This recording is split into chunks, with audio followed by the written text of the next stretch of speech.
дар мавҷ барномаи иттилоотии хабар.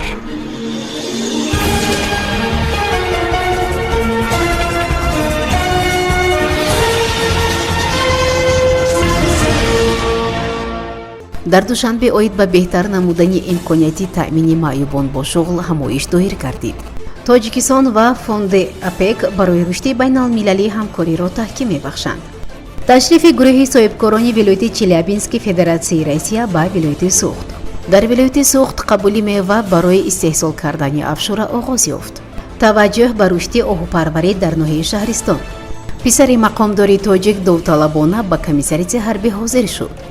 бо ташаббуси ташкилоти ҷамъияти иттиҳодияи миллии маъюбони тоҷикистон таҳти роҳбарии муовини раиси маҷлиси намояндагони маҷлиси олии ҷумҳурии тоҷикистон Дилрабо Мансурӣ оид ба беҳтар намудани имконияти бо шуғл таъмин намудани маъюбон ва ташкил намудани муҳити дастрас ҳамоиш доир гардид. дар ин бора Амид Ховар иттилоъ медиҳад. гуфта шуд ки маъюбият ҷузъи таркибии ҳолати инсон буда қариб ҳар шахс дар ягон лаҳзаи зиндагӣ сустшавии муваққатӣ ё доимии фаъолиятро эҳсос менамояд. маъюбият бештар гурӯҳи осибпазири фаъолиро фаро гирифта дар байни қашрҳои гуногуни ҷомеа дида мешавад. мувофиқи таҳлилҳои созмони умумии ҷаҳонии тандурустӣ дар ҷаҳон зиёд аз 1 миллиард нафар яъне беш аз 15% аҳолӣ аз ҷумла беш аз 95 миллион кӯдак дорои ягон навъи маъюбӣ мебошад. тибқи таҳлилҳои оморӣ ҳоло дар ҷумҳурии тоҷикистон зиёд аз 150 000 шахси дорои имконияти маҳдуд ба қайд гирифта шуда, аз онҳо беш аз 26 000 нафарро кӯдакон ташкил медиҳанд.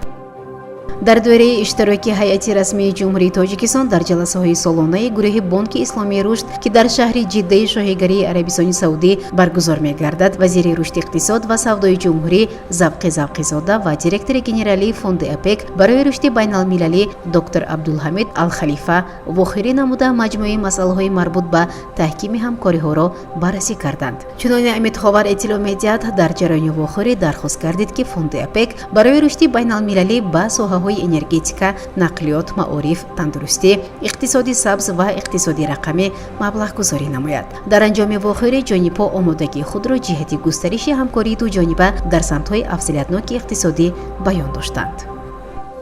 гурӯҳи соҳибкорони вилояти Челябински Федератсияи Русия ба вилояти Суғд ташриф оварда бо раиси вилояти Суғд Раҷаббой Аҳмадзода мулоқот доир намуданд. ҳадаф аз сафари масъулини мақомоти давлатӣ ва соҳибкорони вилояти Челябински Федератсияи Россия тақвияти ҳамкориҳо буда. дар доираи ин сафар меҳмонон бо фаъолияти як қатор корхонаҳои саноатии вилояти Суғд ва хоҷигоҳи деҳқонӣ шинос мешаванд. зимни суҳбат раиси вилояти Суғд иброз намуд ки Тоҷикистону Русия шарикони стратегӣ буда бо сиёсати пешгирифтаи пешвои муаззами миллат муҳтарам Эмомалӣ Раҳмон ва президенти Федератсияи Россия Владимир Путин ҳамкории миёни минтақаҳои ду мамлакат беҳтар гардида истодааст. бояд ёдовар шуд ки намояндагони Федератсияи Русия давоми 3 рӯз бо фаъолияти корхонаҳои саноати вилояти Суғд шинос мешаванд ва бо соҳибкорони тоҷик мулоқот намуда барои таҳкими муносибати иқтисодӣ аз имкониятҳо истифода менамоянд. дар ин бора хадамоти матбуоти раиси вилояти Суғд иттилоъ медиҳад. дар ҷамъияти саҳомии пӯшидаи оби Зулол қабули мева барои мавсими имсола оғоз гардид ва корхона метавонад аз боғдорон меваҳоро харидорӣ ва коркард намояд. дар ин бора зимнишиносои роҳбарияти вилояти Суғд Раҷаббой Аҳмадзода бо фаъолияти корхона маълумот дода шуд. бино ба иттилои масъулин, дар корхона коркарди мева ва истеҳсоли афшураҳои гуногун чанд сол аст ки идома ёфта имсол қабули мева оғоз гардид. ҳама рӯза аз ноҳияҳои вилояти Хатлон ки иқлими нисбатан гарм дорад зиёд аз 20 тонна зардолу қабул карда шуд. дар назар аст ки соли равон 5000 тонна зардолу коркард гардад. корхона имсол дар маҷмӯъ беш аз 25000 тонна меваҳои гуногунро қабул ва коркард мекунад. аз ин рӯ боғдорони вилоят метавонанд барои ҳамкорӣ ба корхона муроҷиат намуда меваҳои худро фурӯшанд.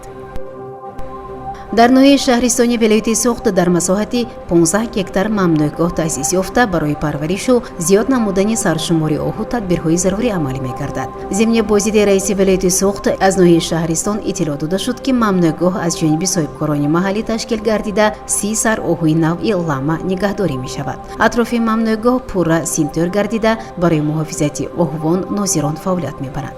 раиси вилоят зимни бозид таъкид намуд ки Шаҳристон дорои табиати нотакрор буда, бояд барои ҷалби сайёҳон аз иқтидорҳои бузурги табиӣ истифода бурда шавад. ба масъулини хоҷагии ҷангалии ноҳияи Шаҳристон дастур дода шуд ки барои зиёд намудани саршумори оҳу ва назорати доимии онҳо чораҷӯӣ карда шавад.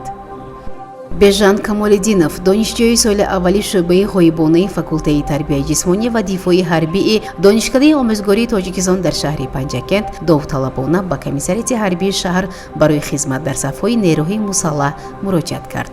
Дар ин бора дафтари матбуоти раиси шаҳри панҷакент иттилоъ медиҳад. тибқи иттилои манбаъ, бежанро падараш раиси ҷамоати деҳоти хурмӣ ҳусниддин камолиддинов ва аҳли оилаю наздикон бо фотиҳаи нек ба хидмати ҳарбӣ гусел карданд. таъкид шудааст ки писари ҷамоати деҳоти хурмӣ 2 соли хидмати ҳарбиро барои худ идомаи таҳсил дар донишкада медонад. ӯ барои омӯзгори фанни дифои ҳарбӣ хидмат дар сафҳои қувваҳои мусаллаҳро шарти аввал мактаби обутоби ҷисмонӣ ва изҳори садоқат ба ватан меҳисобад, қайд кардааст манбаъ.